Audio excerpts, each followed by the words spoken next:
Good evening, everyone. Welcome. Thank you so much for joining us this evening. My name is McKaylee. I work with Tattered Cover Bookstore, and first and foremost, I have to say thank you. I know I said it 17 times at the start here, but we really mean it. Tattered Cover would not be where it is today without you all. Over the last year, in this global pandemic and health crisis that we're facing as humans all together, and also over the last 50 years, as it is Tattered Cover's 50th anniversary in 2021, which is very exciting for us as an institution. But we owe it to you, our community, who has sustained us and helped us thrive throughout those last 50 years. So thank you so much for that. Before I continue and go any further, I want to let you know that closed captioning is enabled on this video should you want it or need it. There's a black bar at the bottom of the screen with a button labeled CC on it. Click that button and closed captioning is enabled if you want it or need it. Also, for those of you who may be joining us who don't know about the Tattered Cover is a local independent bookstore located in Colorado. We have 4 locations in the Denver metro area, soon to be 5, which is incredible. We have our children's only location, all children's books all the time, opening at Stanley Marketplace later this summer. And then one of our stores right now is mid-move. We are moving to McGregor Square across the street from Coors Field downtown. And that is hopefully opening up early June-ish. Construction's weird.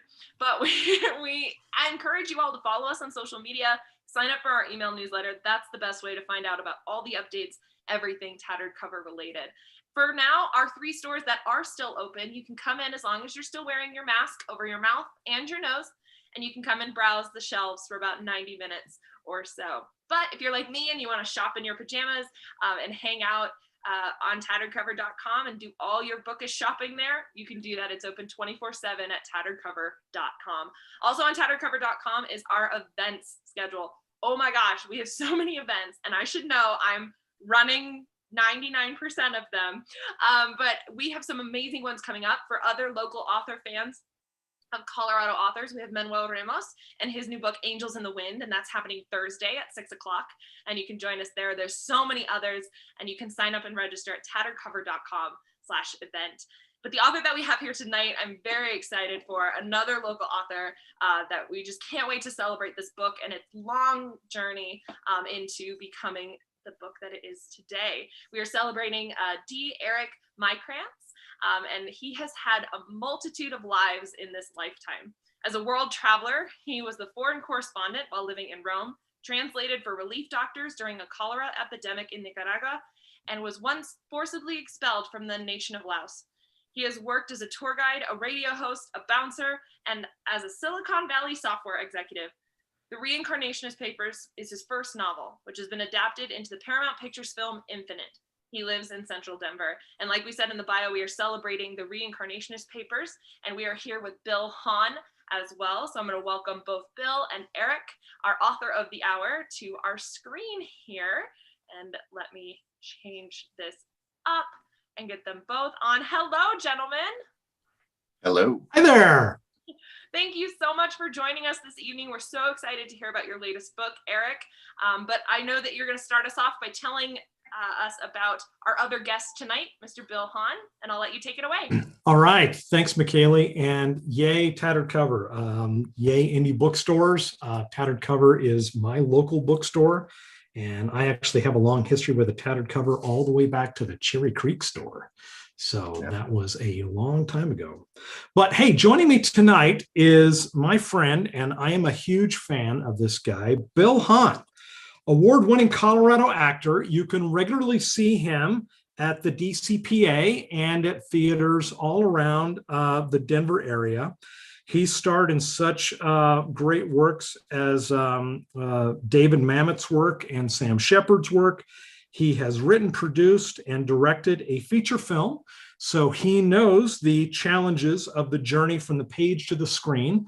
And we're going to talk about that because my debut novel, The Reincarnationist Papers, has been adapted into the Paramount movie Infinite, which will be out this summer. Thank you, Bill, for joining me. I've been a huge fan of yours for 15 years. The feeling's mutual, my friend. And so here we are. Your book is on the shelves now and has been since the 4th. And I couldn't be more proud of you. And I'm excited for audiences all over the world to get a chance to read this book, and especially Tattered Cover's book, book buyers and book lovers. So since we'll just jump right to it, why don't you give all who are watching and listening an idea of what this book is all about, the Reincarnationist Papers, which I have right here, and I'll show you the cover up right there. Ba-boomba. Oh, nice screenshot there.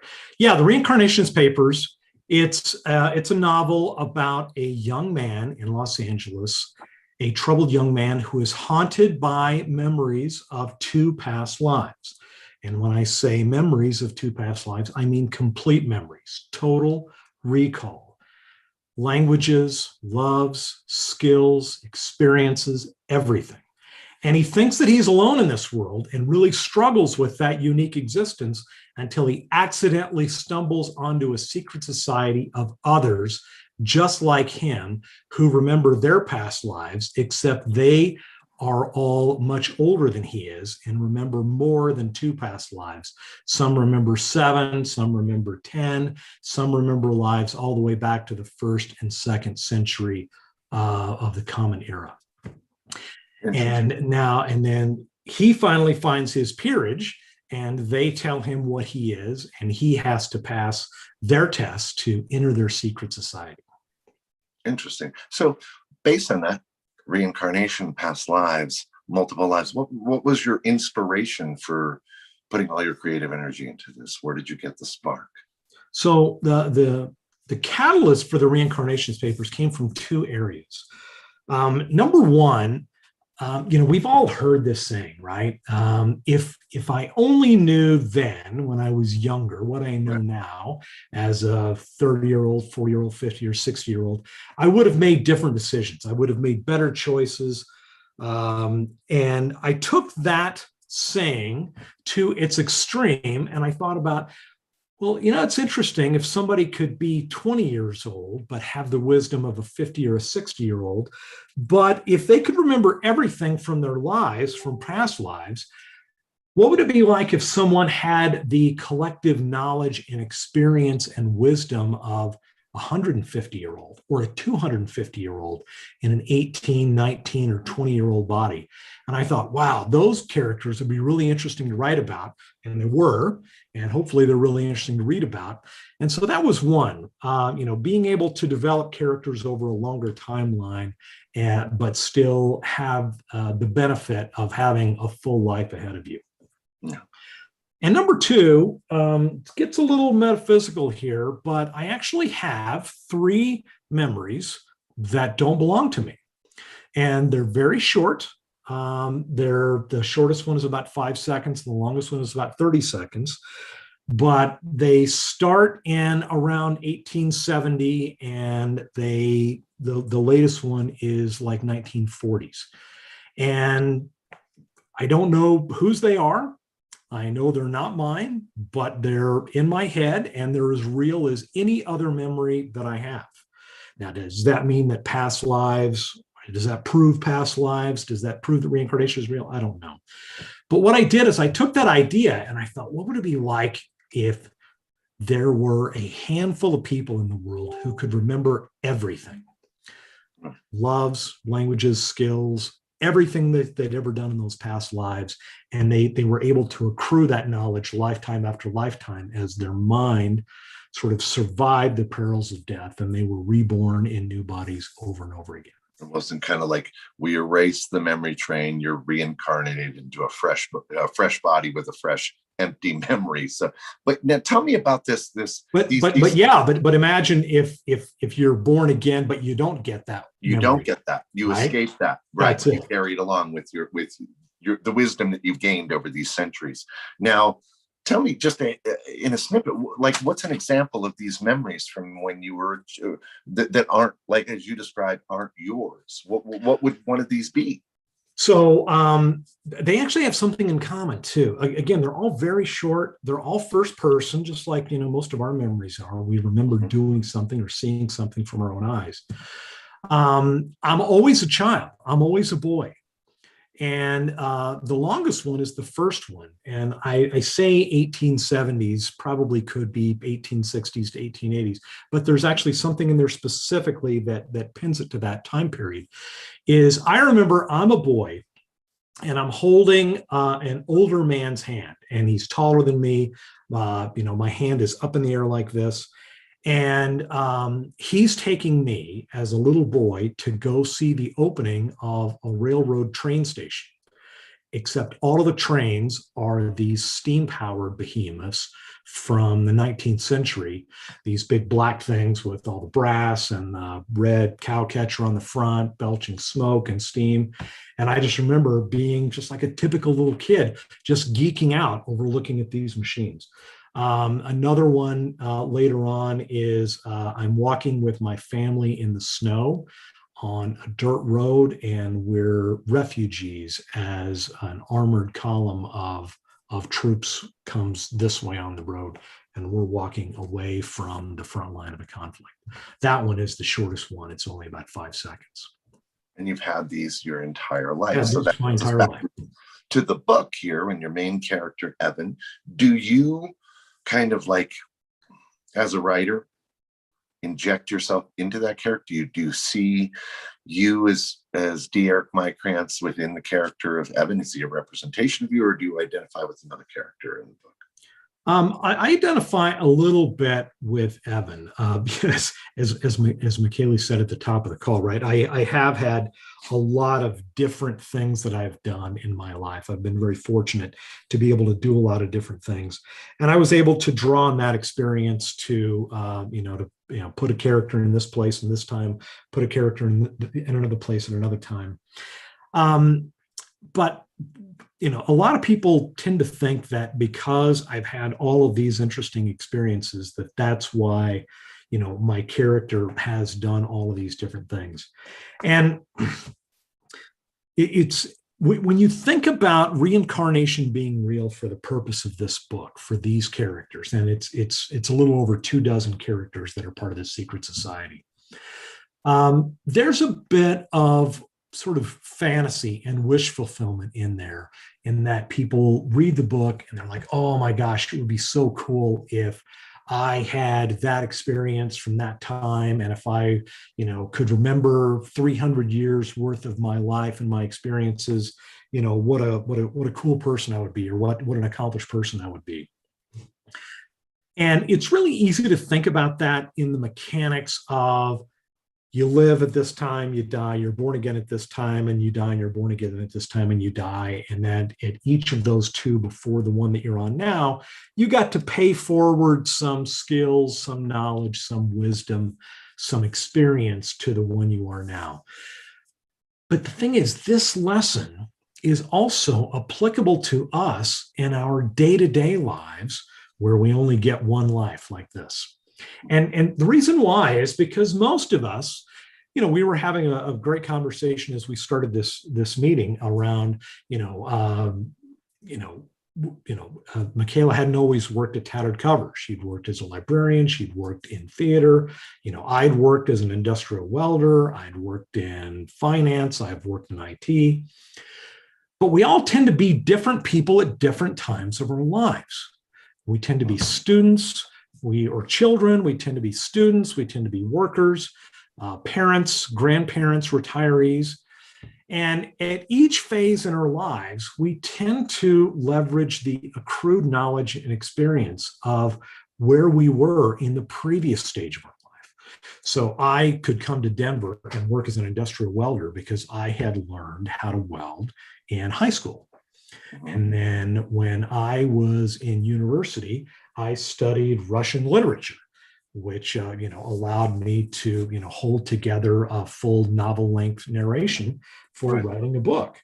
And so all of us tend to should be thinking about the next version of ourselves that we're going to be, and sort of pay that forward. There's actually a quote, Bill, that I keep on my desk for that when I wrote the Reincarnationist Papers, and when I'm writing the second book in this series. We'll get to that in a minute. It's from an American, a 19th century spiritualist called Frederick Henry Hedge.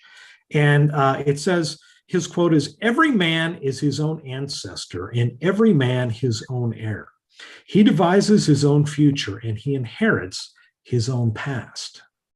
Mm. And that really influenced me when I was thinking about how these characters would progress as they reincarnated over and over again.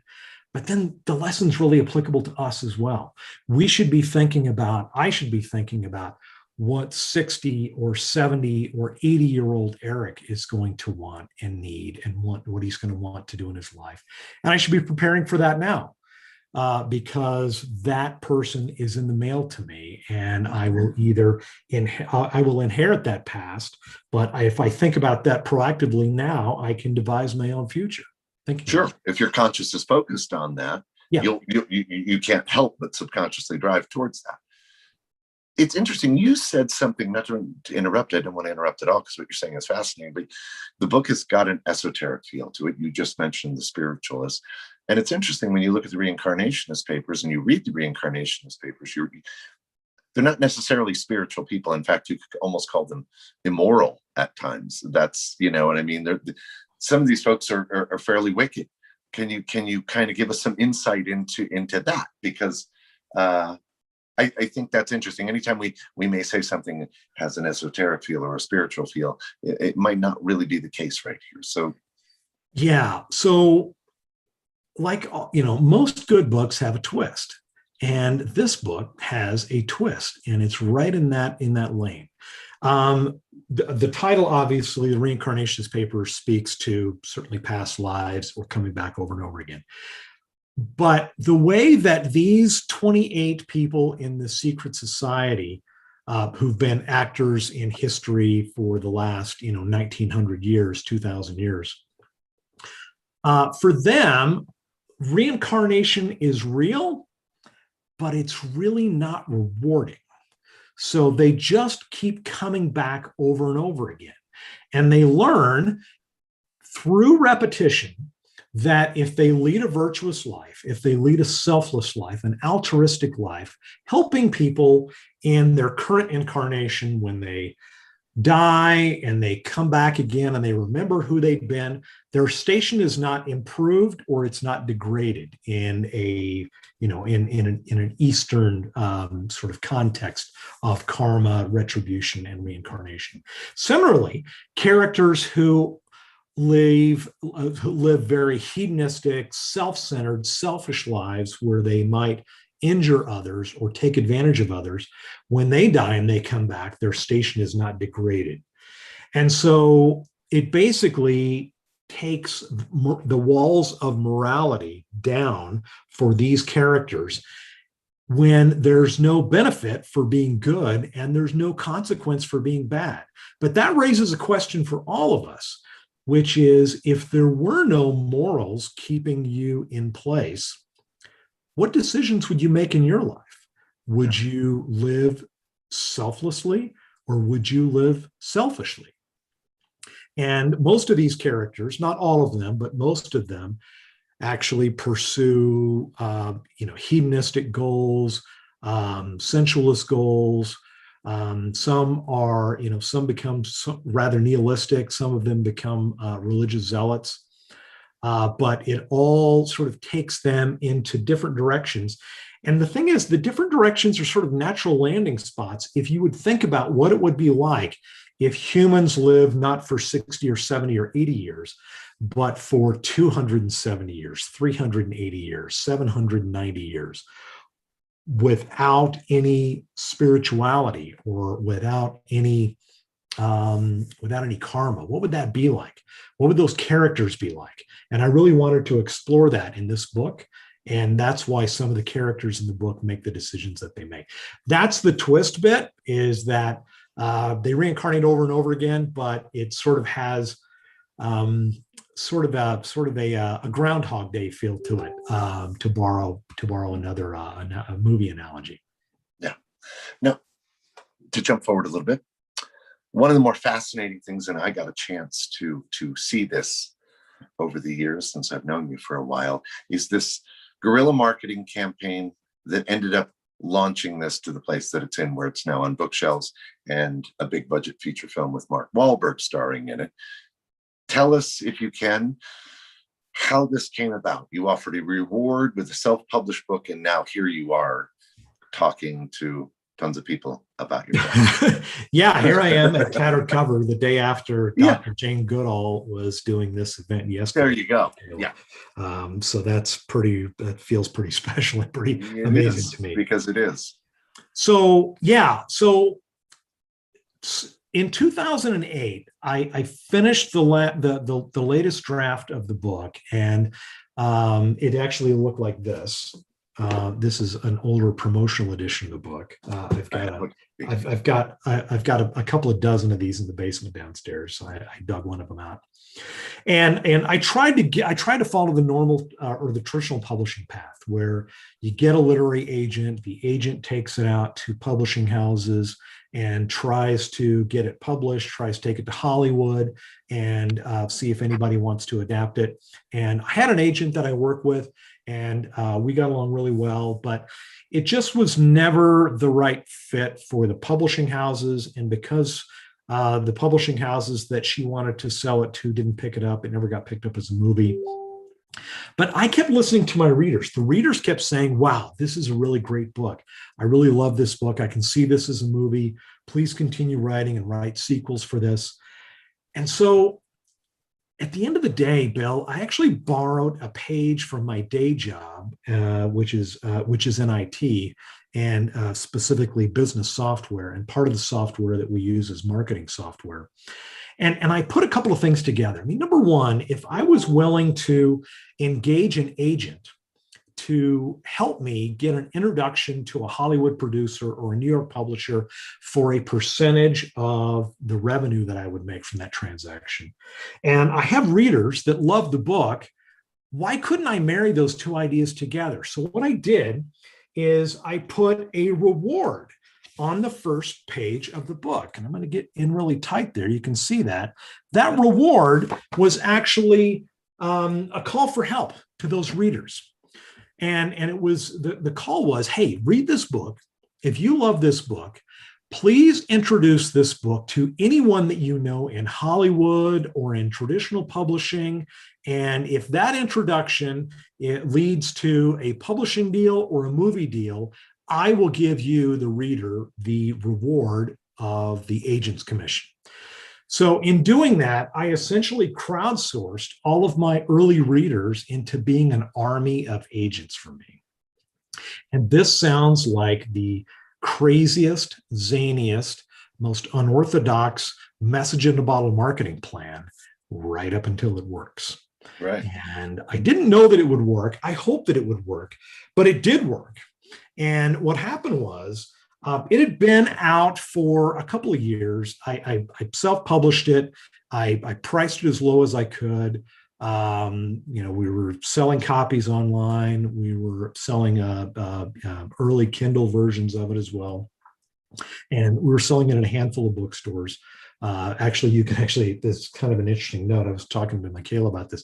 You can actually still see the listing of this book on Tattered Cover because I talked Tattered Cover into carrying that catalog version of it 12 years ago, and she directed me back to the company to get it delisted.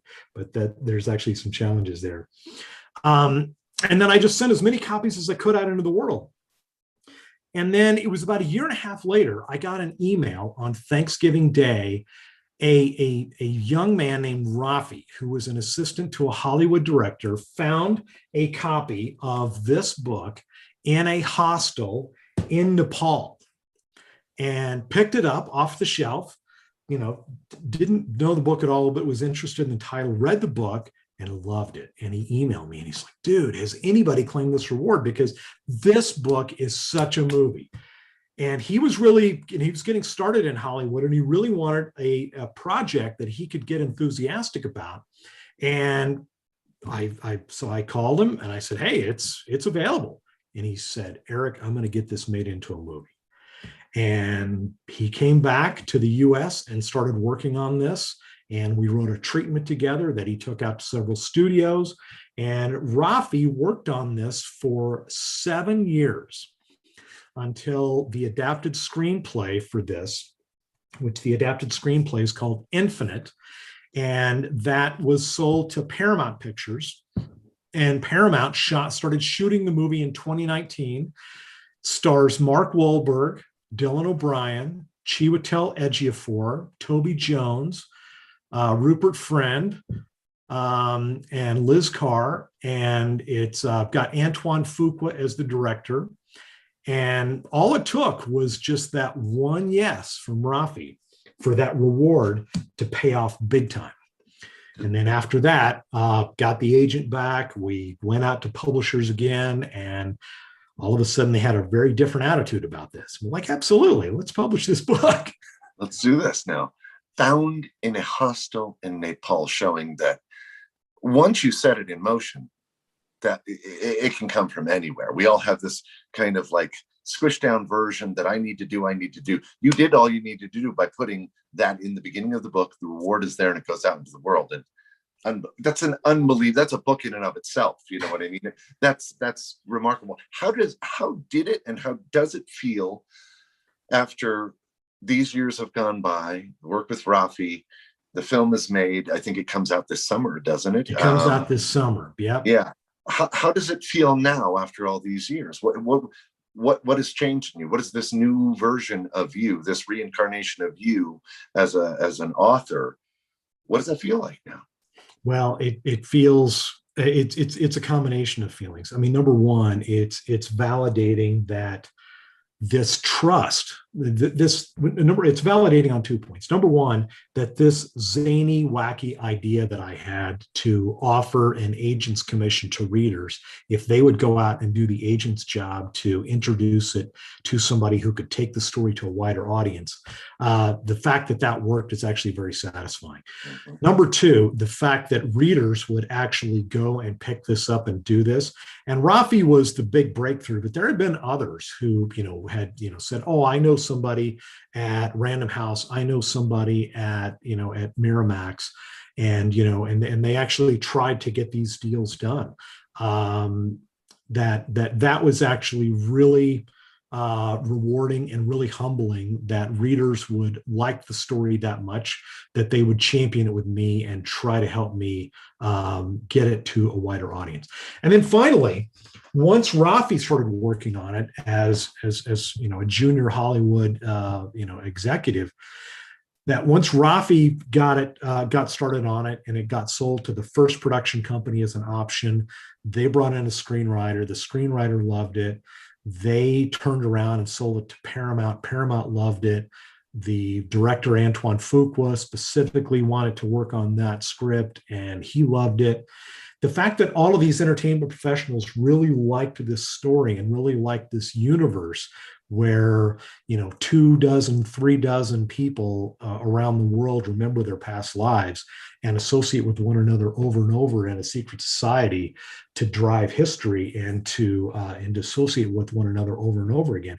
The fact that all of those entertainment professionals, including my publisher, Blackstone Publishing, really love this story is really, it feels really humbling. Because all of these entertainment professionals, they can pick any project that they want. Mark Wahlberg can do anything he wants. Antoine Fuqua can do any project that he wants. And the fact that these guys chose this project and the adapted screenplay Infinite to work on, it's really, it blows my mind even now just thinking about it. Yeah. So tell me as quickly as you can. It's a big book, and it's an intelligent book. And it's action filled. So what does make this book? What do you think makes this book the prime candidate for a big budget summer film? So there's, it's funny is that for the longest time, I never really saw it as a movie. But others would say that it's absolutely a movie, and then and that they really want to see it as a movie. And then when Rafi started working on it, and then the production company started working on it, and the director started working on it, they kept telling me what they liked about it. And it was a combination of things. Number one, it does have the ability to be a good action-oriented picture. And we have a great director and a great actor who have done a tremendous amount of work around action-based kinetic pictures.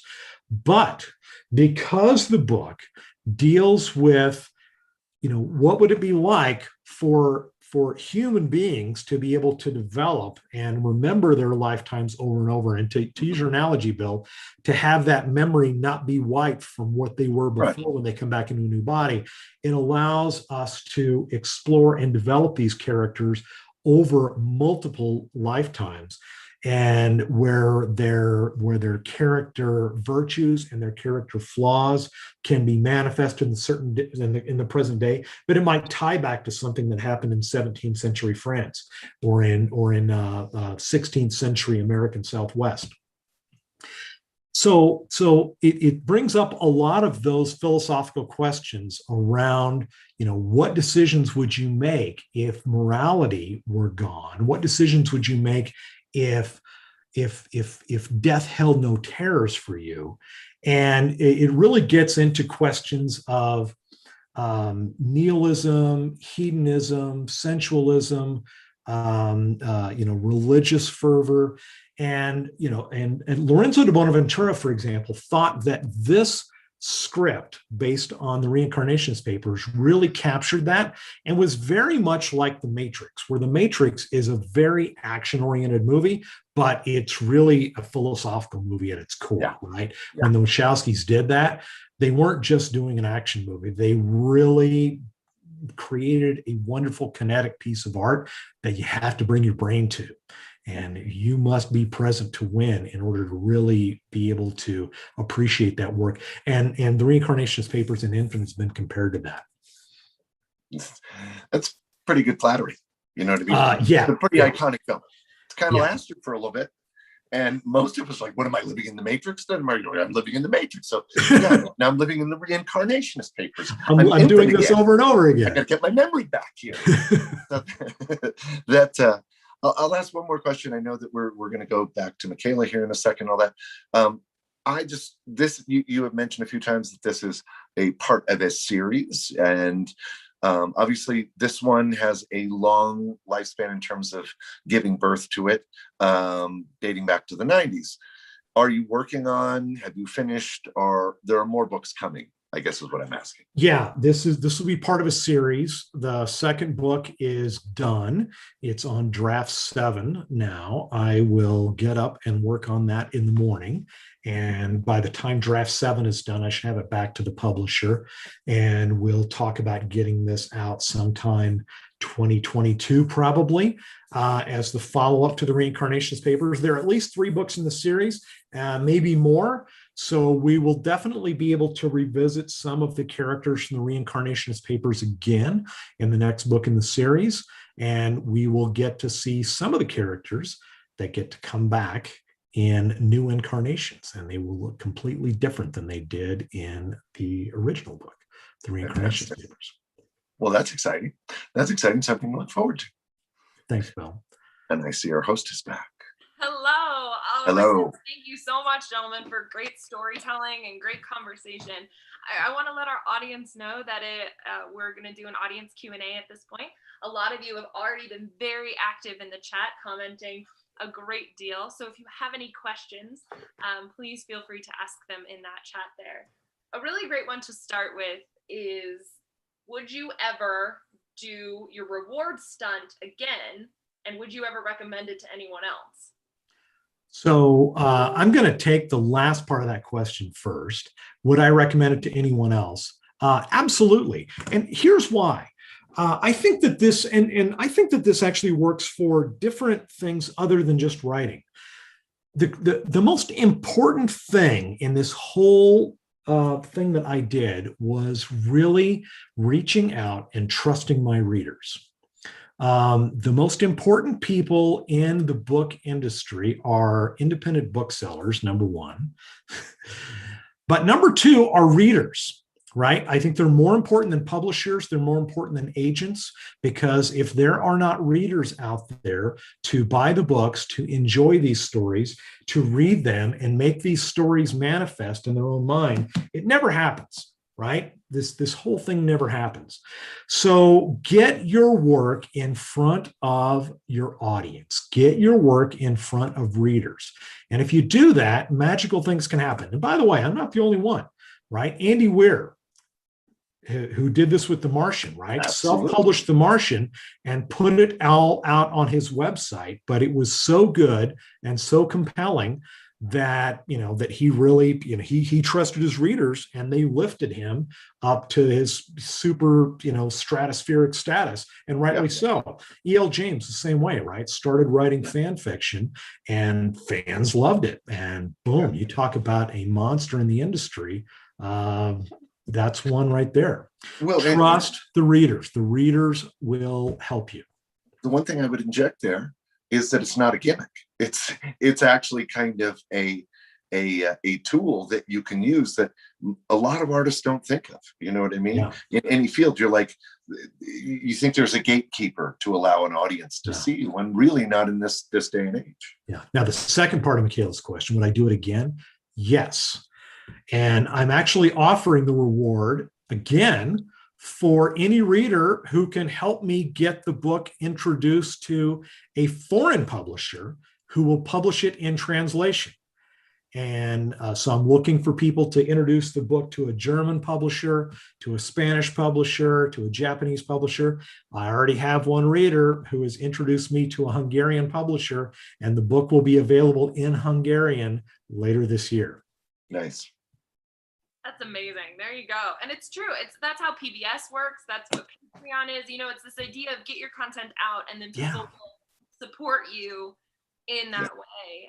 So it's not a foreign concept. It might be in the publishing industry in terms of, but as self-publishing becomes a thing, and Wattpad, and I'm thinking of fan fiction, the whole thing. It is definitely developing in this industry for sure. Absolutely. I think this is a spoiler question, and I don't want to ask it. That's a little, guys, I'm gonna be honest with you. In books like these, I know there's a lot of plot questions. It has to do with a message or philosophy from an old guy. The one that was reincarnated more than the others. Yes. Okay, is that a spoiler? No, I think we could. We could name him. It's already on the Wikipedia page. Okay. So it wants to know, what was the message or philosophy of the old guy, the one who was reincarnated more than the others? Was he tired of life? Was he afraid to get reincarnated? Did he just give up? Did he go nuts?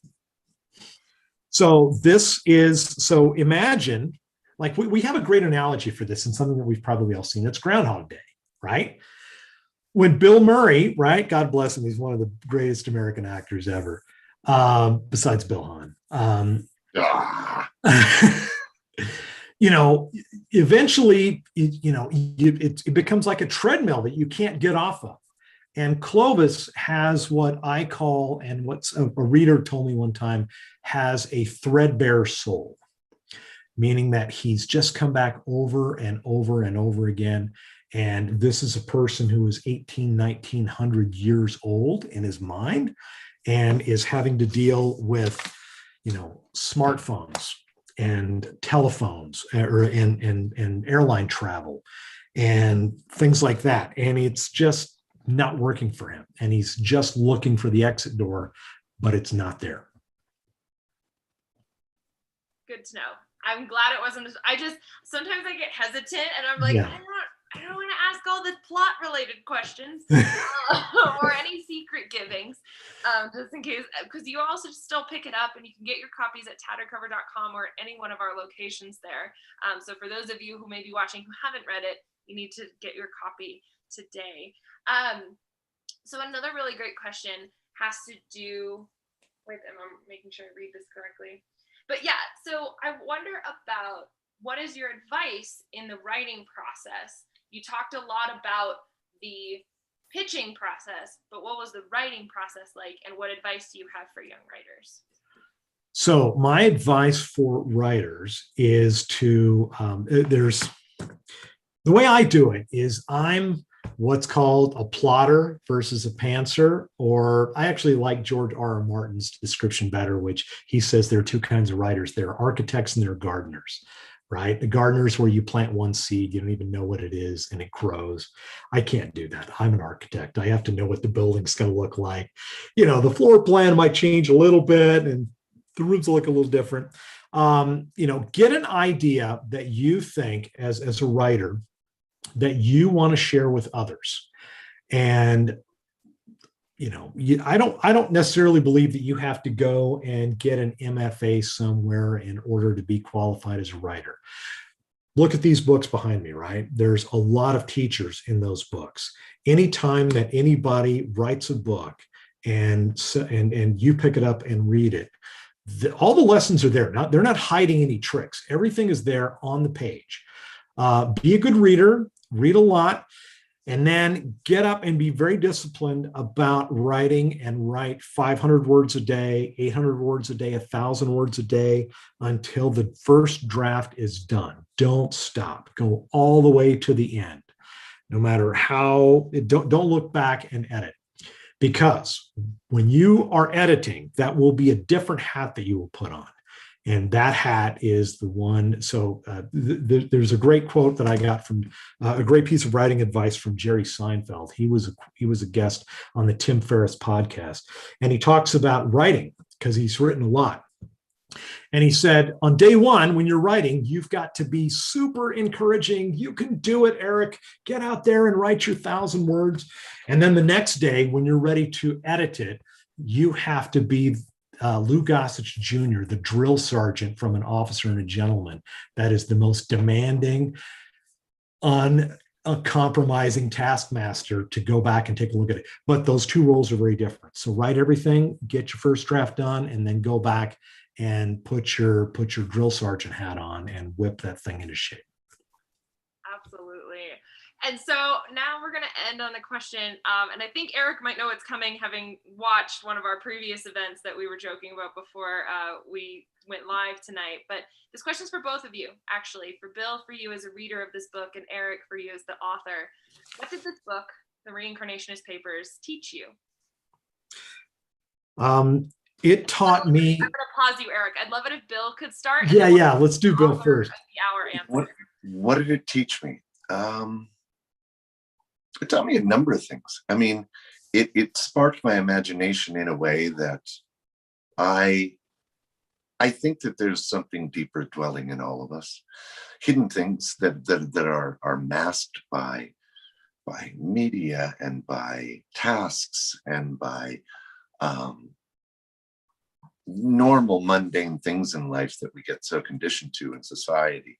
And I think the thing that for me, I think it's based on a premise, while being a work of fiction, that there's something more there. So I remember when I first read it, and I probably read it maybe the first time 8-9 years ago. And it sparked me on this pathway of desiring more knowledge, whether that be esoteric, whether that be looking inward, to go, what do I have stored in here? So I think that's an impressive journey. While it's entertaining, and I'm wildly impressed by my friend's imagination, I also think that there is much truth to be spoken in it. Otherwise, it wouldn't have footnotes in the book either. So there's a lot of fact there. But I think,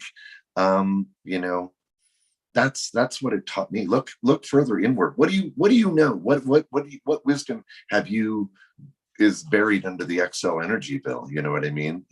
So that would be a big part for me, is to look inward and to what do you already know? What do you think?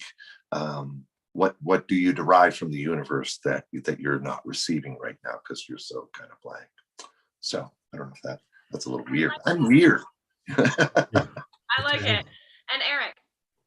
So two things. Number one, it taught me patience, because this has been a long road. But it also taught me a very valuable lesson as a solitary artist. And most writers work alone, and they engage the page alone every day. It taught me the value of collaboration. It taught me the value of trusting others with my work, whether it be those initial readers who I crowdsource into being my agents, or the screenwriters and producers in getting this story to a wider audience, which we'll see later this summer. Yeah, but that actually gets down into the micro of every time that a reader reads an author's book, it's a collaboration. Sorry, that makes my theater heart happy and my reader heart happy. Because it's true, it is a collaborative art. It is. Like Mark Twain sitting at his typewriter all by himself, and it's like, no, actually, there's people involved in the process. But I love that it's also collaboration between the reader and the writer. Thank you, gentlemen, so much for this conversation. Thank you, Eric, for this amazing book that you've given us. And again, you can get the Reincarnationist Papers at tatteredcover.com or at any one of our locations. I want to give each of you a moment to remind people who you are, where they can find you online, and anything else that you want to say before we close out tonight. And again, Bill, I'm going to have you start and then end with our author. Oh, me. You can find me walking the streets, sometimes at Chick-fil-A eating their chicken nuggets. And I'll pop up in the theater as they've been opening little by little. I recently did an original project out at Miners Alley Playhouse last month. So I keep popping up. You can find me on Instagram and Facebook if you so please. The man of the hour needs to tell us where we can log on to his stuff. Yeah, so the best place to look for me is on my website, ericmaikranz.com. If you sign up for my Insiders reader newsletter, I will give you additional bonus content, including one hidden chapter to the Reincarnationist Papers, chapter 7.5, that you can only get by signing up at ericmaikranz.com. Thank you so much, Michaela, for having me. Everybody, shop indie bookstores. It's very important. We have to keep our indies going. Indeed. Thank you. That means the world, and he's very right about that. And I'm Michaela with Tattered Cover Bookstore.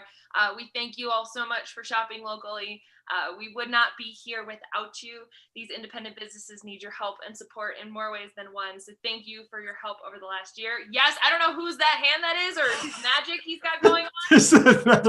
Once again, get the Reincarnationist Papers. Say that 6 times fast at tattercover.com or at any one of our locations. I'm here with Eric Maikranz and Bill Hahn. Thank you all again for joining us. Stay safe, everybody. Happy reading. Thank you. All right. Bye-bye.